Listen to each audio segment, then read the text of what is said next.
Hello दर्शक बंधु नमस्कार। तंत्र ज्ञान ओडिया एक्शन को आपको स्वागत। दर्शक बंधु आज आपण को यही भिडियो पिला खुदी वेद कंटा झाड़िबा मंत्र विषय कहबी। बुझल ना दर्शक बंधु किपरि बाहर से कंटा।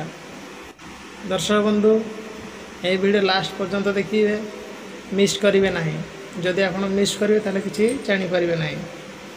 देखु दर्शक बंधु आमर गाँ गहली प्राय समय चेंज हवा सकाशे छुआ मानकर शरीर में बहुत परिवर्तन आसी थाए आ देखा दे थाए। जेपरिक छुआ माने वर्षा दिन में झाड़ा बेसी होता आउ देह खराब प्राय समय होता है आउ से माने बहुत झाड़ा होती आउ माँ माने प्राय छुआ मान को निजर संतान को बाहर बुलाई खाइबा को देता।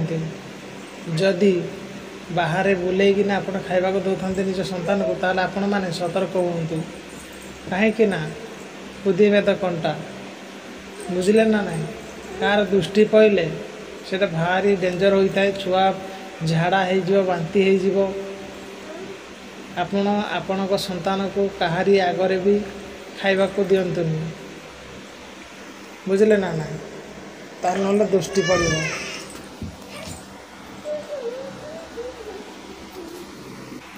नजर लगिबा दृष्टि पड़वा माँ दृष्टि कुकुर दृष्टि बिलाई दृष्टि एमती आपण संतान को केयरफुल रे आपण माने खाद्य ग्रहण करंतु आउ समाज रे आपण भी बहुत भल रे रहंतु। नहले आपण को बारंबार मेडिकल दौड़िया पड़ो। आपणकर धन समस्या हम से मु आज आपण को यही वीडियो रे पिला को दृष्टि पड़ता आउ पिला को खुदी वेद कंटा झाड़न बाहर केवा मंत्र आपन को दौची। चाहे जहाँ दृष्टि पड़ी था ना कहीं पिला अति शीघ्र ठीक हो जाए।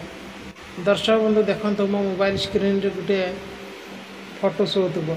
दर्शक बंधु यही मंत्र द्वारा आपण लुण रे भी भल करें छुआ को। नहले आपण कौन करेंगे ना नहले आपण माने कौन करेंगे सोरिष तेल राशि तेल को आपण टिके निआरे तताई देवे।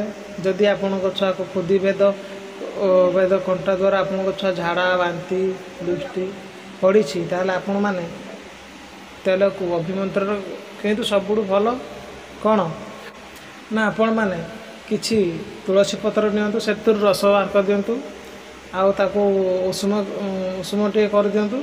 आपण छुआर नाभि रे मारिदेले देखिए हईजा रोग झाड़ा बांती प्राय भल हो। ये मंत्र पढ़े 7 थर पढ़े 21 थर फुंकिना यही कम करेंगे। यही कम आपण मैंने सोरिष तेल उपयोग करें राशि तेल भी उपयोग करें। आपण ये खुदी वेद कंटा लुण द्वारा भी आप पढ़ी पारे है। तो ये सबुति जिते दृष्टि समस्त को काटी थाए। आ दर्शक बंधु यदि वीडियो भल लगी था लाइक सब्सक्राइब करेंगे। निजर भाई बंधु मान को शेयर करियो जहाँकि सी भी